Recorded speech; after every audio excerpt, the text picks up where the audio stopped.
মধ্যপ্রাচ্যের রাজনীতির দাবার বোর্ডে আবারও নাটকীয় মোড়। ওয়াশিংটন থেকে তেল আবিব চাপের পর চাপ, ষড়যন্ত্রের পর ষড়যন্ত্র। কিন্তু সব হিসাব উল্টে দিয়ে এবারও টিকে গেলেন তিনি। শত ঝড়ের মাঝেও অটল ইরানের সর্বোচ্চ ধর্মীয় নেতা আয়াতুল্লাহ আলী খামেনি। আমেরিকা ও ইসরায়েলের নেতৃত্বে পশ্চিমা শক্তির দীর্ঘদিনের নীল নকশা ছিল ইরানের নেতৃত্বকে কোণঠাসা করা, ভিতর থেকে দুর্বল করা, শেষ পর্যন্ত পরিবর্তন চাপিয়ে দেয়া। কিন্তু বাস্তবতা বলছে ভিন্ন কথা।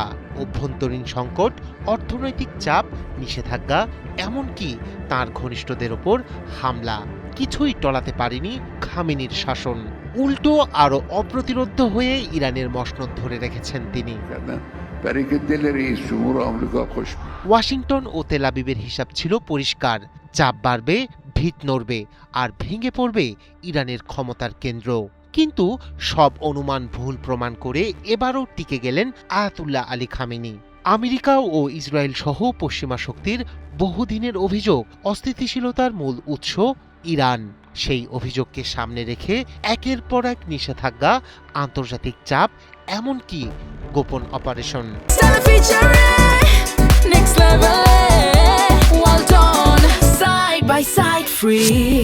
লক্ষ্য একটাই, ইরানের শাসন ব্যবস্থাকে দুর্বল করা এবং সর্বোচ্চ নেতৃত্বকে কোণঠাসা করা। সাম্প্রতিক অর্থনৈতিক সংকটকে কাজে লাগিয়ে শুরু হওয়া বিক্ষোভে আরও জটিল হয়ে ওঠে পরিস্থিতি। খামেনির ঘনিষ্ঠ কয়েকজন গুরুত্বপূর্ণ ব্যক্তিকে লক্ষ্য করে হামলা, ইরানের অভ্যন্তরে অর্থনৈতিক চাপ ও জন অসন্তোষ, সব মিলিয়ে প্রশ্ন উঠেছিল, তবে কি শেষের পথে ইরানের সর্বোচ্চ নেতা? কিন্তু বাস্তবতা বলছে ভিন্ন কথা। সব চাপ সত্ত্বেও খামেনির ক্ষমতার কাঠামো এখনও অটুট, কারণ ইরানের শাসন ব্যবস্থার কেন্দ্রবিন্দুতেই তিনি। প্রেসিডেন্ট নির্বাচিত হলেও, সংসদ থাকলেও চূড়ান্ত সিদ্ধান্ত আসে সর্বোচ্চ নেতার কাছ থেকে। 1989 সালে ইসলামী বিপ্লবের স্থপতি রুহুল্লাহ খামেনির মৃত্যুর পর দায়িত্ব নেন আয়াতুল্লাহ আলী খামেনি। সেই থেকে 3 দশকেরও বেশি সময় ধরে তিনি শুধু একজন ধর্মীয় নেতা নন, বরং ইরানের রাজনৈতিক, সামরিক ও কৌশলগত সিদ্ধান্তের প্রধান নিয়ন্ত্রক। ইসরায়েলের বিরুদ্ধে ইরানের সাম্প্রতিক কড়া অবস্থান, মধ্যপ্রাচ্যের বিভিন্ন অঞ্চলে প্রভাব বিস্তার, সবকিছুর পিছনেই রয়েছে খামেনির নেতৃত্ব। অনেক বিশ্লেষকের মতে এই অবস্থানই তাকে আরও শক্তিশালী করেছে সমর্থকদের চোখে। তবে বৈশ্বিক অর্থনৈতিক নিষেধাজ্ঞার ফলে কঠিন করে তুলেছে দেশটির সাধারণ মানুষের জীবন। পরিবর্তন চায় তরুণ সমাজের একাংশ, আর আন্তর্জাতিকভাবে ইরান এখনও একঘরে। এসবের মাঝেই খামেনির ওপর তৈরি হয়েছে বাড়তি চাপ।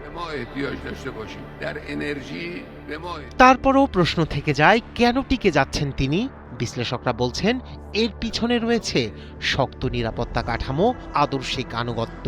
ইসলামী বিপ্লবের উত্তরাধিকারকে তিনি শুধু ধারণ করেননি, সেটিকে রাজনৈতিক শক্তিতে রূপ দিয়েছেন তিনি।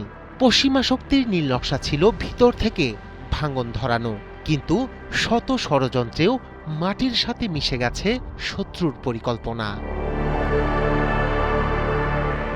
রায়হান কবির শুভ্র, ৭১।